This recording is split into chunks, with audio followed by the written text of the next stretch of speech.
Olá, pessoal, estamos de volta, agora com a presença do nosso palestrante querido, professor Antônio Bertacchini. Bem-vindo, professor, é um prazer tê-lo aqui conosco no VET. Muito obrigado, eu que agradeço pelo convite. Eu preparei aí 2 assuntos, né? Vou falar um pouco de tópicos de pesquisa de astrodinâmica e vou colocar um pouquinho também sobre a ficha de avaliação da CAPES, né? Principalmente voltado para a de Engenharia 3. Teve uma mudança grande agora do quadriênio passado para o quadriênio atual, então eu acho que valeria a pena mostrar aí alguns aspectos, né, desse ponto aí, para ver exatamente como somos avaliados, né, que é sempre uma coisa importante. Claro. E eu coloquei, eu pensei, o tempo total é 1 hora, e planejei mais ou menos uns 45 minutos para deixar tempo para perguntas. Então, tá ótimo. Vamos ver como vai aí, tá? Deixa eu ver se eu consigo dividir minha tela aqui. Antes, enquanto o senhor vê isso, eu vou só apresentar o senhor, para quem não conhece.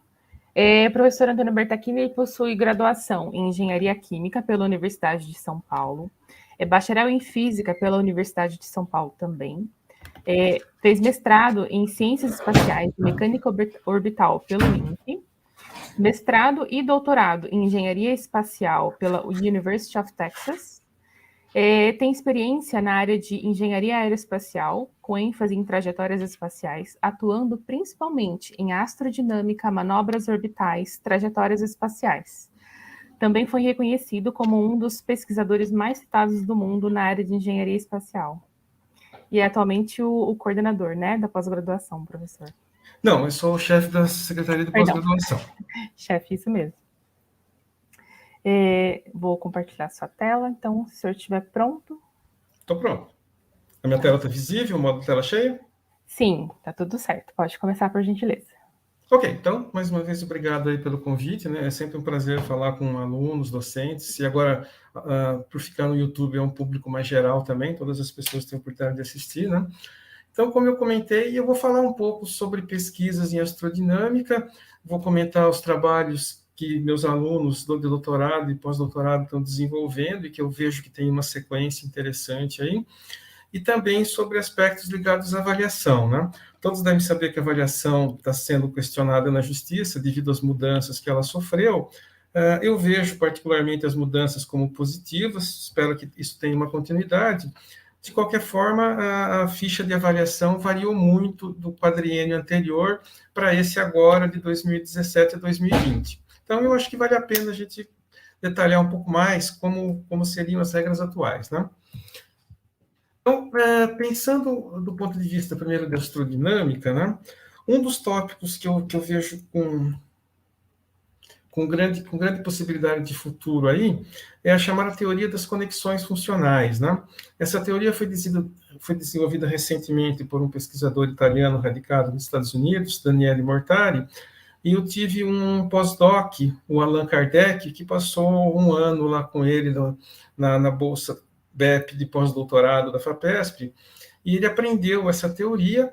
O que é essa teoria? Ela é essencialmente uma forma de você resolver problemas ligados a sistemas dinâmicos. Então, é uma forma rápida de você resolver equações diferenciais, e você pode colocar diversos tipos de vínculo. Você pode colocar vínculos em pontos, em derivadas, integrais, componentes de vetores ou combinações lineares.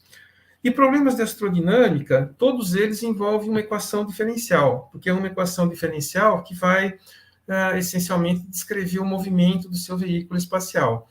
Então, uma das aplicações da TFC é isso, ela resolve equações diferenciais, trabalha com outros problemas também, como cálculo variacional, métodos de continuação, problemas de otimização, inversão, etc. Mas o que me parece mais ligado à astrodinâmica é a parte de equações diferenciais. Veja que tem bastante bibliografia desenvolvida, né? E são relativamente recentes. Você vê que muitas delas são de 2090, 2020, 2019. Então, é uma teoria ainda em construção e que tem espaço para muitas perspectivas futuras aí, do ponto de vista de aplicação em astrodinâmica. Voltado para equações diferenciais, veja que é de 2018, 2017, a mais antiga delas é de 2017. Existem trabalhos de 2021 que estão em fase de publicação. A ideia disso é mostrar quão atual é esse tópico, né? Então, se você pensar em termos de otimização e controle ótimo, você tem aí mais algumas publicações, olha, tudo de 2021, em teoria de transporte. Ela tem aplicações praticamente infinitas. Redes neurais, papers de 2020 aí, ainda em fase de publicação, possivelmente. Em astrodinâmica, tem trabalhos já de 18, 19 e 21. Inclusive, o último deles é do Alan, que ajudou a participar do desenvolvimento dessa teoria. Como ela funciona? Essencialmente, você pega uma equação diferencial de segunda ordem, né, como está colocada aqui, acho que dá para ver o meu cursor.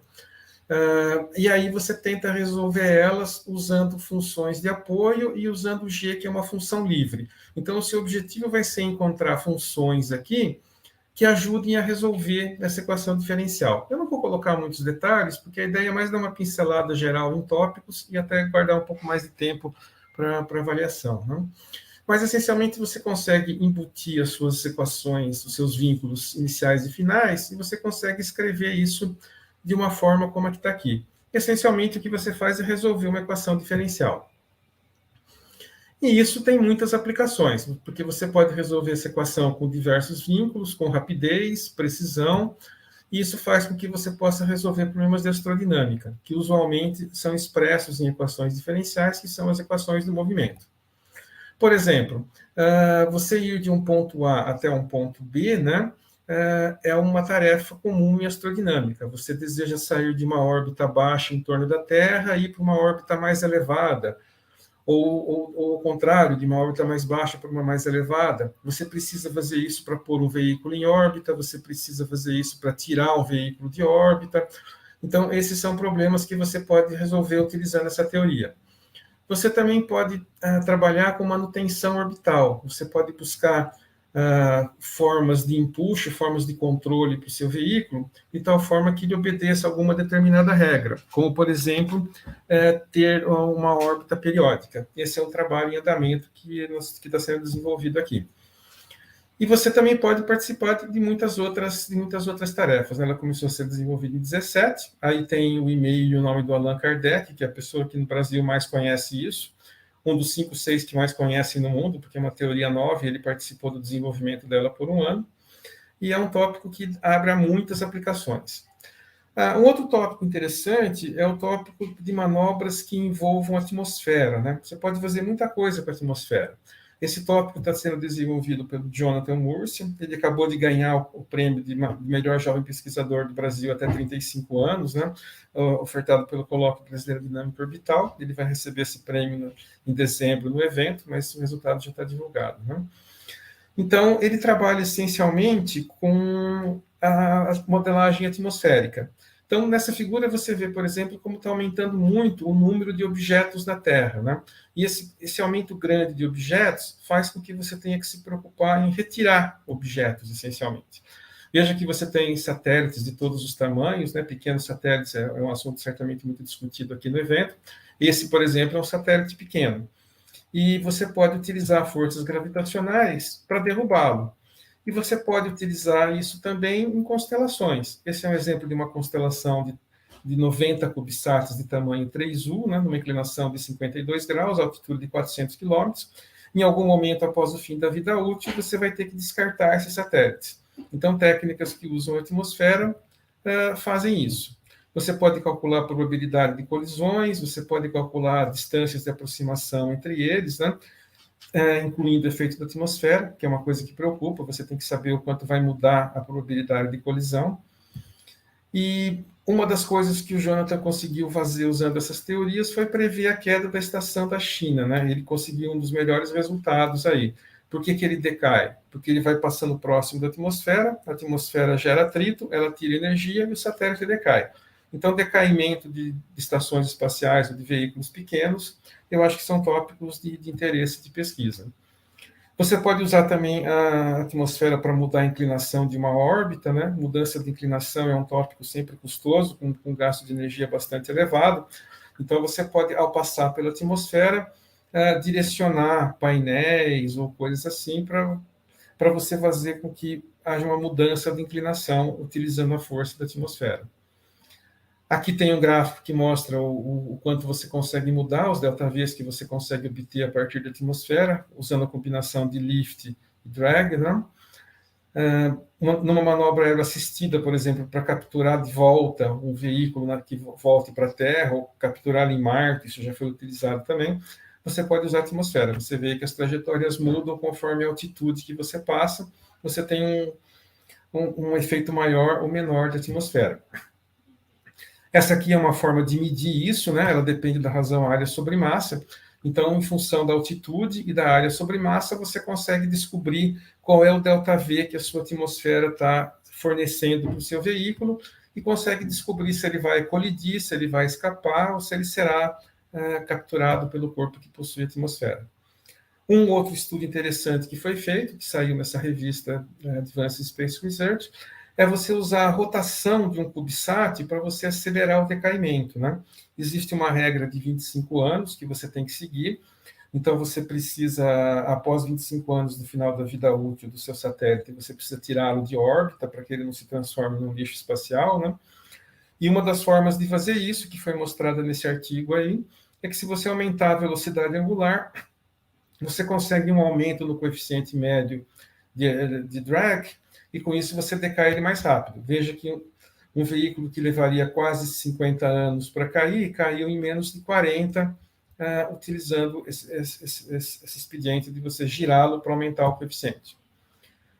Você consegue prever órbitas também, fazer modelagem de órbitas essencialmente, e ver como é a evolução dos elementos keplerianos do veículo espacial sujeito à atmosfera. Um outro tópico também interessante é a utilização de aprendizagem de máquina, né? Ela pode ser utilizada em astronomia e astrofísica. O Safwan, que é um pós-doc do PRINT, está trabalhando em cima disso. Ele está ainda trabalhando um pouco mais na área de astronomia, mas nós estamos pretendendo aplicar isso em astrodinâmica, em coisas como prever o comportamento de uma constelação de pequenos satélites ou de satélites individuais. A ideia é relativamente simples, é você usar o aprendizado de máquina, né? Então, você vai ter um conjunto de dados que vão ser gerados. Eles podem ser dados reais de uma missão, ou podem ser simulados com muita precisão, onde você coloca um modelo atmosférico muito preciso, etc. Aí, com isso, você vai obtendo dados. Você pode ter o aprendizado supervisionado ou não supervisionado. Você pode colocar mais ou menos informação para o seu sistema, pode, inclusive, não colocar nada, apenas os dados. E com isso o sistema vai aprendendo, né? Ele usa uma parte dos dados para aprender como é o seu sistema, e a partir daí ele tenta reproduzir os outros dados. Então é uma forma de você fazer previsão de evolução orbital, que passa, de certa forma, a independer do modelo, porque se você tiver dados reais da missão, você consegue fazer a máquina aprender como isso funciona e extrair previsão de dados futuros. Aqui tem uma aplicação focada em família de asteroides, né? Então a ideia é pegar dados conhecidos dessa família de asteroides, você usa um grupo para aprender, você usa os primeiros 20% para treinar, aí você vai desenvolvendo o seu aprendizado com a máquina e os últimos 20% você usa para testar se está batendo. E com isso você consegue criar classificações e montar um sistema onde você consiga ver a evolução. Aqui são figuras mostrando em y ponto, né, qual é o comportamento de órbitas. Então, aqui tem algumas órbitas caóticas, mas são coisas que você consegue fazer essencialmente utilizando a aprendizagem de máquina.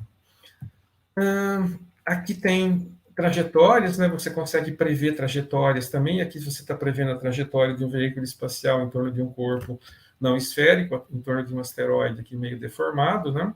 E você consegue, com a aprendizagem de máquina, fazer uma evolução orbital disso e prever o seu comportamento. Uma outra atividade também é a parte de controle de veículos espaciais, né? O Rodolfo Negri tem desenvolvido isso no doutorado dele, ele está em fase de conclusão aí do doutorado, deve terminar o ano que vem, e ele ele desenvolveu controle autônomo, que é uma técnica importante. Você precisa ter uma certa autonomia para que o seu controle possa manobrar um veículo espacial sem precisar depender de receber informações. Ele fez um teste em sistemas mais difíceis, mas isso vale para qualquer coisa. Com esse controle, você pode controlar um veículo em torno da Terra, você pode fazer expansões para qualquer problema. Ele aplicou no caso de um asteroide, porque um asteroide é um objeto complexo, ele tem uma baixa gravidade, ele tem grandes incertezas em propriedades físicas, né, em massa, em tamanho, essas coisas, então é um local assim de muita incerteza. E, em geral, eles estão distantes da Terra. Então, o tempo que leva para você enviar e trazer uma informação de telecomando, esse aí é o exemplo do Osiris-Rex, né? Ele leva 20 minutos para chegar, vai levar mais 20 para voltar. Então, se você depender desse tipo de situação para controle em terra, você vai ter muita dificuldade para fazer o seu trabalho devido a esse delay aí. Então, é importante você ter um controle autônomo. E com isso foi testado nesses asteroides, você consegue, com isso, prever manobras, né? Você vê aonde está caminhando o seu satélite, para onde ele precisa ir, você vai ajustando a bordo uma maneira de você fazer controles. Aqui são exemplos de como você trabalha com câmeras, né? Como você tem que ter uma câmera de alto campo de visão e uma de baixa para você localizar pontos que você deseja usar como referência e pontos para serem observados. Então, você precisa primeiro achar o ponto e depois focar no ponto. Então, é importante você ter 2 câmeras para isso. E aí você consegue tirar imagens, aí são exemplos de imagens para mostrar a forma do corpo, para ver um pouco o grau de dificuldade que você encontra para fazer isso. Aqui tem uma visão a poucas dezenas de quilômetros, né? Você vai ter que ter um radar ou outras estruturas assim para completar a observação. E aqui tem algumas imagens aí que foram tiradas da Osiris-Rex e de Hayabusa, mais como motivação, assim, para você ver que essas coisas funcionam e que elas realmente chegam lá. Você precisa ter um controle que tenha robustez, que ele possa ser operável em qualquer condição, mesmo que você não conheça muito bem quais são as formas geométricas que você está trabalhando, e ele precisa estabilizar qualquer geometria, né? Ele tem que fazer um controle completo da situação. E aqui tem exemplos interessantes. Aqui você tem uma órbita não controlada, né, em torno de um corpo qualquer. Ele simplesmente escolheu um asteroide aqui e colocou órbitas em torno dele. Então, se você não controlar, ela fica dessa forma. Você vê que ela não dá uma única volta que se repete, né? Fica um movimento bem maluco. Aqui tem as projeções desse movimento. Já quando você faz o controle com o controlador que ele desenvolveu, você tem alguma coisa assim. Veja que é praticamente uma órbita circular perfeita, né? A projeção dela nesse plano dá um círculo, a projeção nesse plano dá uma linha. Então, ela não está tendo oscilações em nenhuma direção. Aqui embaixo é a mesma coisa, é só um segundo exemplo. Você vê como era em torno de um outro corpo, é um corpo diferente. Você tem uma trajetória que escapa bastante do controle, e aqui você tem uma trajetória bem comportada, que segue uma linha circular. E aqui a evolução dos elementos à medida que você controla. O ΔV que você gasta, aqui é mais um exemplo ainda, né? Veja que aqui a órbita está com um sistema fixo no corpo, aqui está no sistema inercial, mas você vê que o gasto de combustível é muito pequeno, é da ordem de 7 metros por segundo. Por quê? Porque a massa do corpo ao qual você está orbitando e tentando controlar essa órbita é muito pequena. Então, quando você disputa a propulsão com gravidade, a gravidade é pequena, você leva vantagem na sua disputa. Essencialmente é isso que acontece. Bom, isso aí fecha, então, a parte mais técnica, né, de opções de pesquisa. Logicamente, muitas outras pesquisas existem. Esses aí são apenas exemplos que a gente colocou de algumas das coisas que estão sendo feitas mais recentemente, e nas quais eu vejo probabilidade de continuação aí, se alguém tiver interessado. Aí eu passo para o segundo tópico. O segundo tópico é uma avaliação de programas, né, principalmente olhando para um pouco o acadêmico e o profissional na área de engenharia 3 da CAPES. Eu acho que valeria a pena o INPE pleitear aí um curso de engenharia que fosse profissional, porque ele traz uma série de vantagens. Eu vou mostrar um pouco as diferenças de avaliação, e eu acho que nós teríamos estrutura e teríamos até interesse e mercado para isso. O ITA tem um, mas o dele é meio fechado com a Embraer, então ele é um pacote montado com a Embraer. Acho que o INPE teria espaço para ter aí uma coisa mais na área de satélites e voltado para um público mais em geral. e talvez até pensar num doutorado profissional, que é uma coisa que praticamente não existe, né? Essa tabelinha aqui mostra o número de cursos existentes atualmente, na gíria de 3, você vê que mestrados profissionais até existem bastante, mas doutorado profissional existem 2. Um que abriu em 2019, acho, e outro que abriu em 2020. Então, nenhum deles foi ainda avaliado e nenhum deles será avaliado nessa próxima avaliação, porque não tem 4 anos ainda. Então, não se sabe muito bem ainda como serão as regras. Essencialmente, a CAPES mudou bastante a ficha de avaliação. Agora ela tem 3 dimensões aí, ou linhas gerais de avaliação, como queira chamar, né? Uma delas é a dimensão programa. Essa dimensão programa, ela avalia coisas um pouco mais genéricas, assim, como articulação, aderência das áreas de concentração, linha de pesquisa. Ela não é um tópico muito numérico, ela não fica contando quantos papers você publicou ou alguma coisa assim. Ela simplesmente olha o contexto geral, se o seu curso faz sentido, se as disciplinas que você tem fazem sentido com a sua proposta de programa, etc. Ela tem, esse item 1.1 tem o peso de 40%, essencialmente quase não tem diferença entre acadêmico e profissional, a única diferença, as diferenças eu coloco em negrito, né? É que eles medem também algo genérico como o protagonismo das linhas de pesquisa no campo profissional. Depois, valendo também 40%, eles olham o perfil do corpo docente e a compatibilidade com o programa, se as pessoas são, os docentes são formados na área de atuação do programa, etc. Basicamente, a avaliação acadêmica e profissional é bastante similar, é algo bastante qualitativo, não numérico. A única diferença é que no profissional é desejável que haja especialistas externos ao meio acadêmico. Então, para eles é interessante que tenha docentes, que tenha pessoas atuando no planejamento estratégico da instituição, que pertençam a setores aplicados, indústria, por exemplo. O planejamento estratégico passou a existir e ter um peso grande agora, né? 10%, mas já é alguma coisa razoável. Então, os programas passaram a ter que fazer um planejamento estratégico, vendo se ele está articulado com o planejamento da instituição e olhando também questão de autoavaliação, né? Que é o item 1.4, que vale mais 10% ainda. Então, as instituições devem fazer a sua autoavaliação. No item 1.3, a principal diferença é que o programa acadêmico, ele também é visto, ele prioriza o foco na internacionalização. Então, de um programa mais acadêmico, você espera um nível de internacionalização mais elevado e você não cobra tanto isso num programa profissional. No profissional, você cobra mais a interação que você tem com a indústria, enfim, o chamado envolvimento regional, né?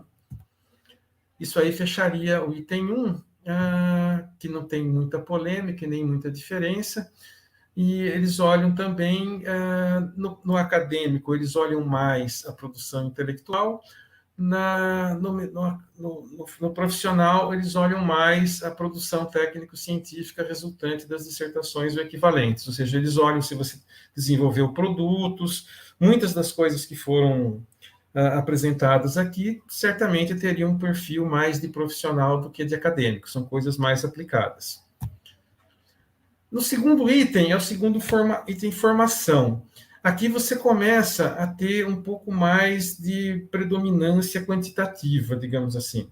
Então, você começa, aqui que começa aquela contagem que todo mundo se preocupa. Será que temos papers suficientes? Será que não temos?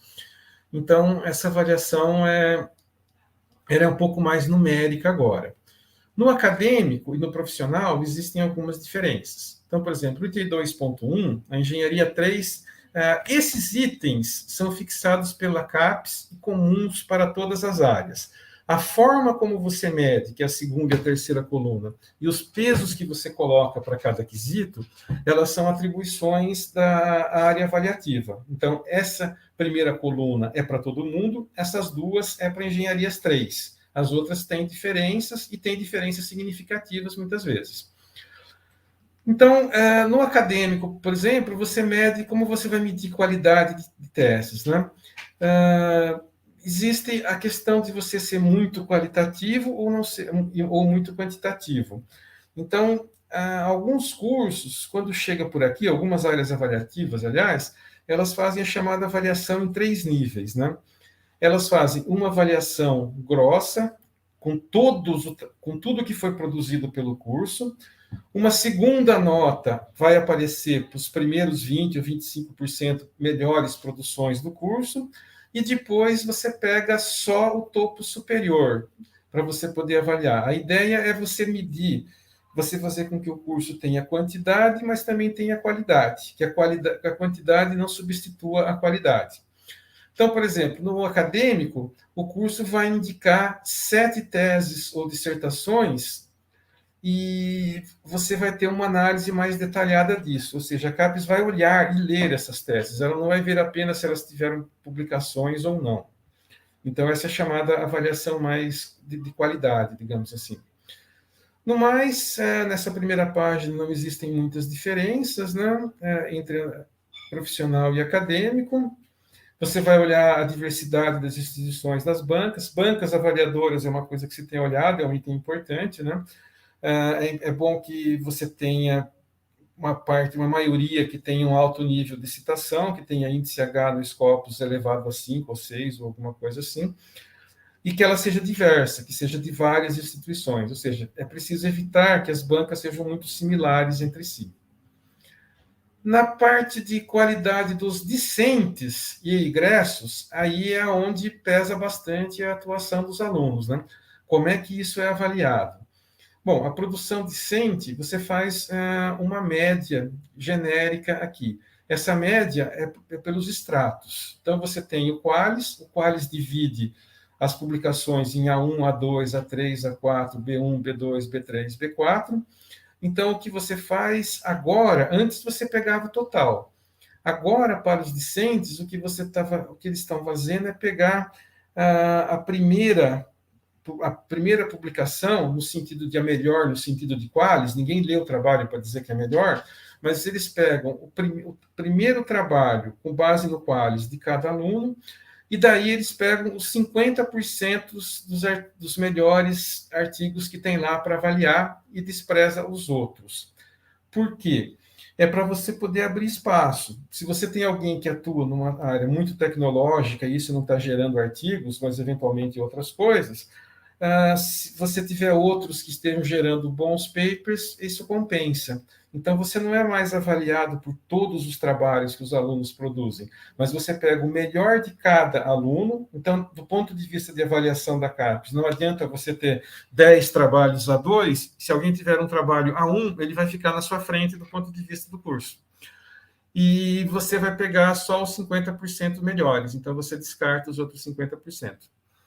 No acadêmico, no profissional, não existe esse cálculo, mas isso é mais porque só tem mestrado, não é tanta diferença entre profissional e acadêmico, é mais porque o acadêmico só tem mestrado e doutorado, enquanto o profissional só tem o mestrado, na minha opinião, porque a regra ainda não existe para o doutorado acadêmico. Então, e você avalia também a fração dos mestres que teve alguma publicação. Então, na hora de avaliar aluno de mestrado, eles veem qual é a porcentagem de alunos que teve alguma publicação em qualquer qualis. Eles não diferenciam mais o qualis. Essa conta é focada no doutorado. Então, no doutorado, você tem que batalhar para ter um paper no extrato mais alto que você puder ter. No mestrado, qualquer paper conta igual, porque o que você está vendo é a fração das pessoas que publicaram.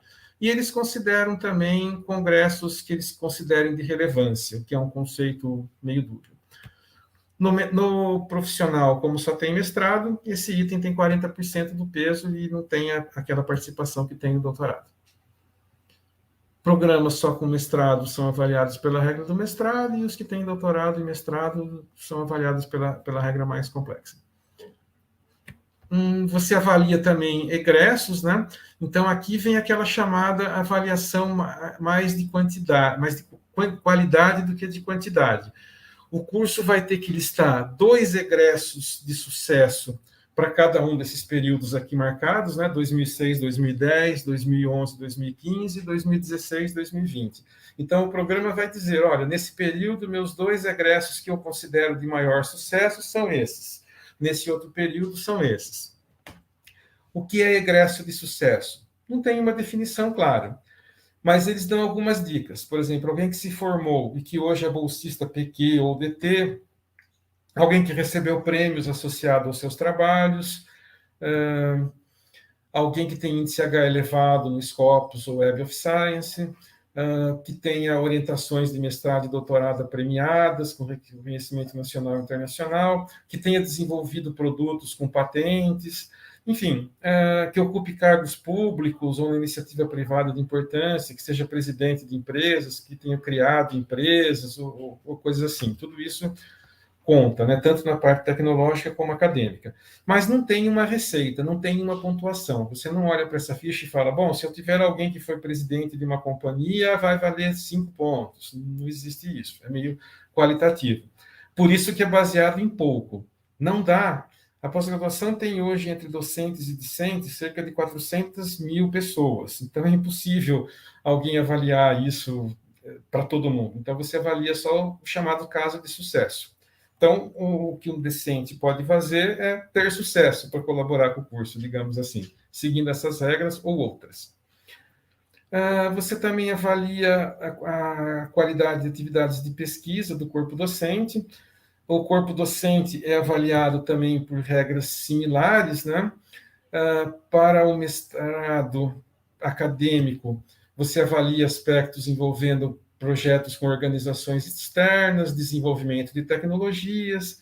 Na verdade, na área de engenharia, essas coisas ligadas a desenvolvimento de tecnologia, patentes, etc., elas sempre contaram bastante, mesmo na versão acadêmica. Mas na versão profissional, ela conta um pouco mais. Até porque, por só ter mestrado e não ter doutorado, muitas avaliações são mais em cima do mestrado, que valoriza mais isso do que publicações propriamente dita.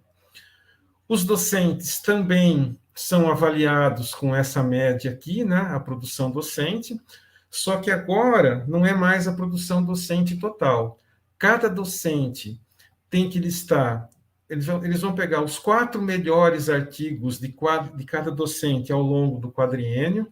Por melhores, entenda-se um qualis mais elevado, ninguém vai ler o artigo para dizer se é melhor do que o outro, eles vão olhar o qualis da revista, essencialmente. Essa é uma coisa muito criticada em manifestos internacionais, como Leiden, Dora, etc., mas o fator de impacto dos periódicos continua tendo um peso razoável aqui, né? Até pela precisão de medida. Você comparar fatores de impacto, você monta numa planilha Excel e faz. Você lê todos os papers para dizer qual é melhor, dá mais trabalho. Então, é mais difícil de fazer. Esses 4 papers são ao longo do quadriênio, não necessariamente um por ano. Você pode colocar 4 papers do último ano, do primeiro ano, se você teve papers com extratos mais elevados. Esse qualis tende a ser único para todas as áreas, não haverá mais um qualis para engenharia, um qualis para física, etc. Ele ainda não foi divulgado, tem algumas versões preliminares divulgadas aí, mas que não são finais ainda. Ele está em fase de implementação, digamos assim, de divulgação. Em breve isso deve sair. E também aqui é avaliado pelos 50% dos artigos colocados nessa lista. Então, se você tiver 50% dos seus docentes produzindo 4 papers a 1 no quadriênio, você tem nota máxima nesse quesito. Você pode se dar o luxo de ter docentes que não estejam desenvolvendo papers dessa envergadura, mas você tem que usar esses docentes para estar desenvolvendo tecnologias. Você ter alguém que não está produzindo nem tecnologia, que não está atuando em missões, e que não está desenvolvendo pesquisa, e não está produzindo papers, em particular nos extratos As, aí não faz muito sentido. Então, não é que deixou-se de cobrar de metade do corpo docente, metade não precisa produzir. É que, como você está tendo um viés de olhar mais a parte tecnológica, e eu entendo que isso beneficia bastante o curso de Engenharia e Tecnologias Espaciais do INPE, então a ideia é que você tenha mais ou menos metade das pessoas que sejam bons produtores de artigos e metade que sejam bons produtores de produtos. Essa é uma combinação boa, digamos assim. O que mais está aqui? Assim, eles estão medindo também o índice H2 do curso. O índice H2 é o número de docentes que tem índice H. O que é o índice H? O índice H é o número de trabalhos que você tem que foi citado pelo menos H vezes. Então, se você teve 10 trabalhos que forem citados 10 ou mais vezes na literatura, o seu índice H é 10. E o índice H do curso, que eles chamam de H2, é o número de docentes que tem um H, pelo menos, para um dado valor. Então, se o curso tiver H2 igual a 10, significa que ele tem 10 docentes que têm índice H igual ou superior a 10. Ou seja, citações é uma forma de você medir também a qualidade do curso. Você avalia o curso também colocando isso através desse índice. O peso vai ser maior no acadêmico do que no profissional, porque o profissional leva em conta outras coisas, né? O profissional ele foca também a capacidade do egresso em propor soluções práticas para problemas reais, da iniciativa pública ou privada. O acadêmico também, mas aí a ênfase é maior. Ou seja, por ser um curso de engenharia, as diferenças acadêmica e profissional não é tão grande assim. É apenas que é mais o peso aí, o enfoque que você dá. No último item, são 3, né? É onde você mede o chamado impacto na sociedade. Então, a ideia é ver o quanto você está impactando a sociedade, o quanto o seu programa colabora com a sociedade. Então, aí você vai ter essa questão de peso de citações, né, que é obtido do SciVal. Você vê prêmios que as pessoas receberam, você vê a aplicabilidade das coisas. No profissional, você tem que indicar 5 tecnologias que o programa gerou que você considera como as mais importantes em termos de grau de inovação e que tem a participação discente. É claro, como a CAPES avalia a pós-graduação, o objetivo da pós-graduação é principalmente de formar docentes, então as atividades que não envolvem discentes, que vão se formar para serem docentes no futuro, ou pesquisadores, não interessa. Então, o foco é tudo aquilo que envolve discente. Então, você vai indicar 5 tecnologias, e daí isso vai ser estudado detalhadamente pelo comitê, que vai dar notas para isso, né? Isso vale 40% desse item no acadêmico, 30% no profissional. Você também, aqui de novo, vai ter um peso maior das tecnologias, né? Você vê que as tecnologias pesam, as 5 tecnologias pesam, tanto no acadêmico como no profissional. Mas no profissional, esse item isolado é 50%, esse é 30%. E esse item entra, de certa forma, de novo nesse outro item aqui no profissional e não no acadêmico. Então, dá um peso líquido maior para as tecnologias no profissional do que no acadêmico, como seria esperado, né?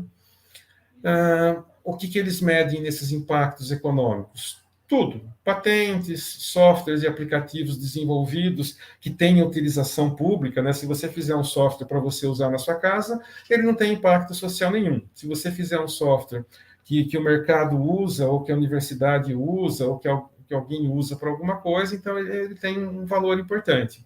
Relatórios técnicos, normas técnicas, processo, tudo isso conta de alguma maneira. Mas é sempre focado naquilo que contribui com coisas reais. Você fez um software para controle de órbita, o seu instituto está usando, algum instituto do mundo está usando, conta bastante. Você deixou ele só no seu computador e não permite que ninguém tenha acesso, ele não vale nada, porque você não teve impacto social nenhum. Essa é mais ou menos a ideia. A internacionalização é um item também cobrado, né? Mas aqui você tem vieses diferentes, porque você tem instituições que são mais de alto nível de pesquisa, que são mais internacionalizadas. O INPE entrou no programa PRINT, né, que é um programa da CAPES que concedeu bolsas para os 36 melhores instituições do Brasil. O INPE foi uma delas, então o INPE é considerado uma instituição com um bom nível de internacionalização, mas aqui você olha também a inserção local e regional. E eles colocaram pesos diferentes. Então, uma instituição que tem mais foco em internacionalização, ela vai ter pesos maiores nesses itens, e uma que tem mais inserção regional terá mais foco nesses outros itens aí. O que você vai medir nisso? Você mede mobilidade, pessoas que fazem sanduíche fora, que retornam, a quantidade de alunos estrangeiros que tem no programa. Nós estamos tentando colocar aulas em inglês na maior quantidade de disciplinas possíveis, com o objetivo de trazer mais alunos internacionais. Claro que a pandemia prejudicou, ninguém mais pôde viajar nem para dentro, nem para fora por um longo período aí, que eu espero que esteja acabando. Mas, de qualquer forma, o INPE é uma instituição que tem um bom desempenho nesse sentido. Programas de dupla titulação, que nós estamos tentando viabilizar também, a quantidade de jovens doutores estrangeiros que participem do programa como pós-doutorado ou como docente, algum tipo de participação.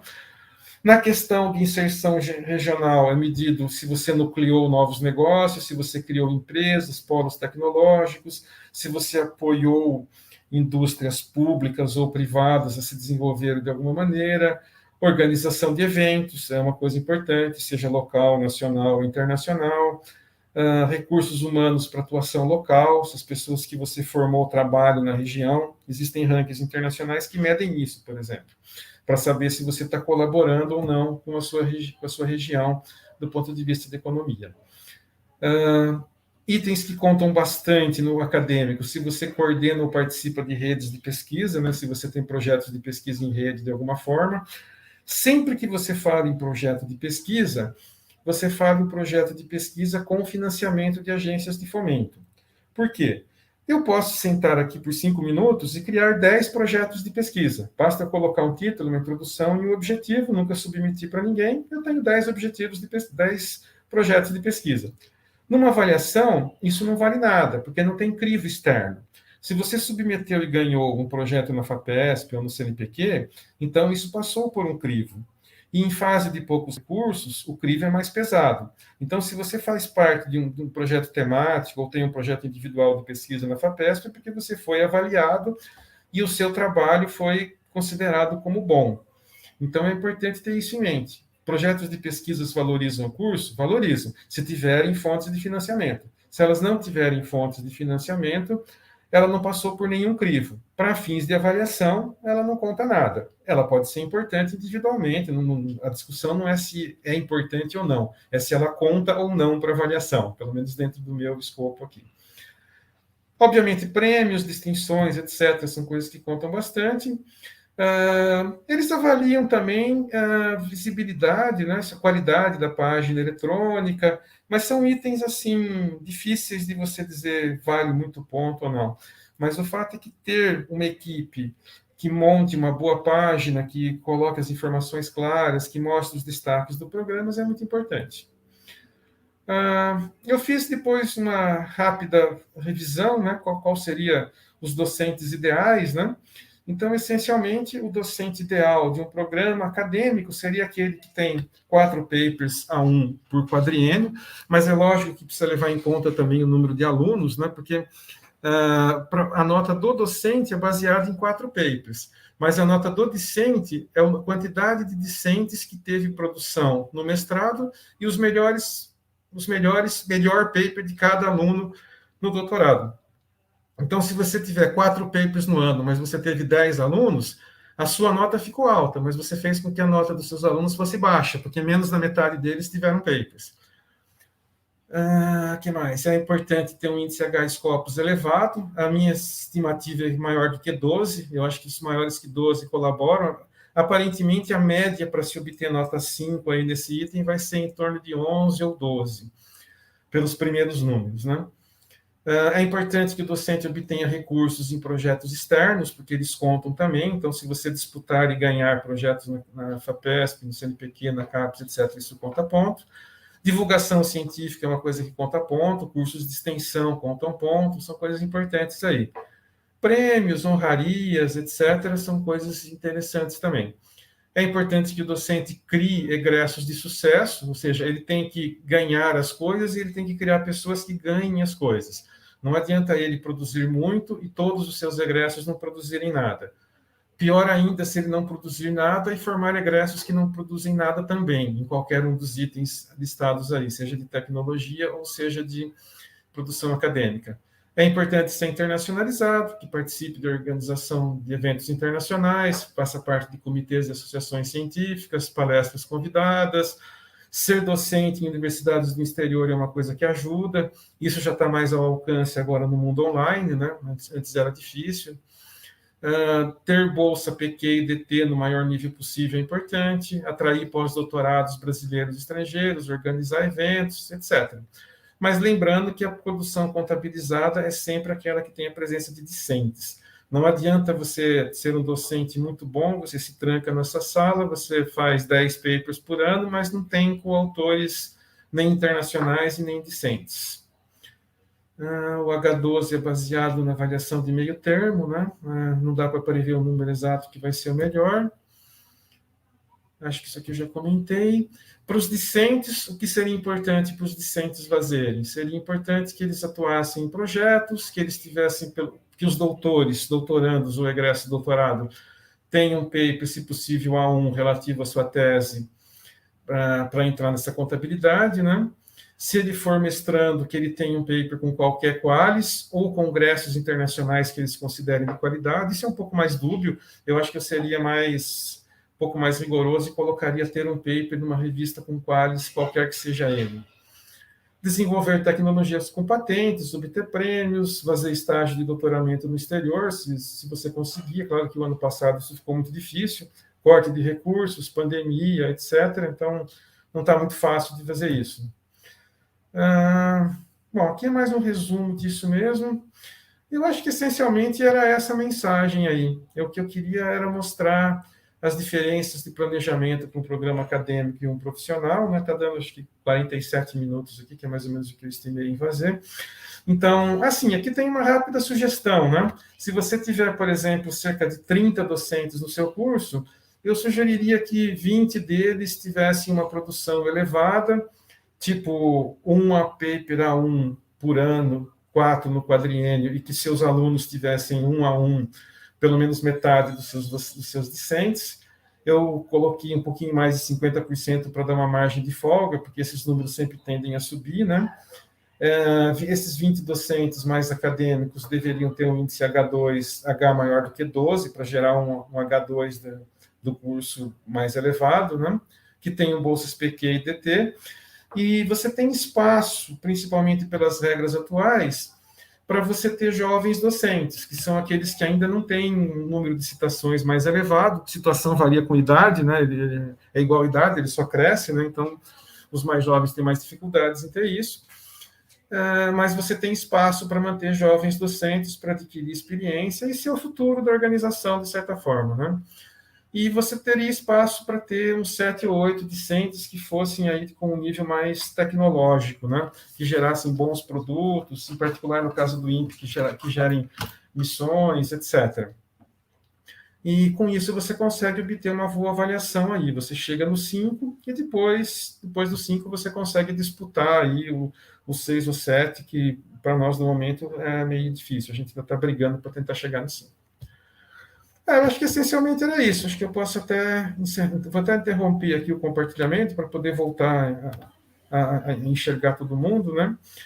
Eu percebi que tem perguntas no YouTube. Isso eu vou fazer depois que acabar aqui. Eu vou terminar primeiro aqui. Se tiver alguma pergunta online, o tempo também já está meio curto para vocês, né? Mas se vocês tiverem alguma pergunta online que eu possa ser feita aqui, senão depois eu vou para o YouTube e posso olhar. Muito obrigado pela oportunidade. Obrigada, professor. Realmente, nós temos bastante perguntas, né? As apresentações foram muito interessantes. Eu vou começar com algumas perguntas da apresentação anterior. O Guilherme Siquelli pergunta quais são as aplicações mais exploradas no momento na área de TFC em dinâmica orbital, especialmente considerando o problema de 3 corpos.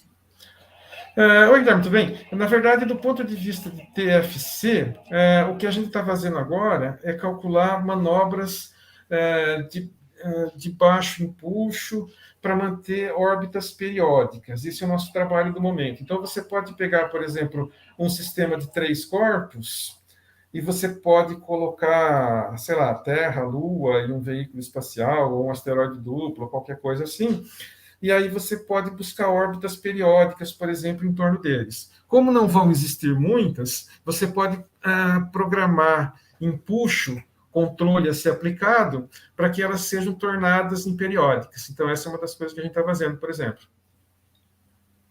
Certo. O Ítalo perguntou também, no caso da trajetória e controle de veículos, também é possível aplicar o uso de redes neurais?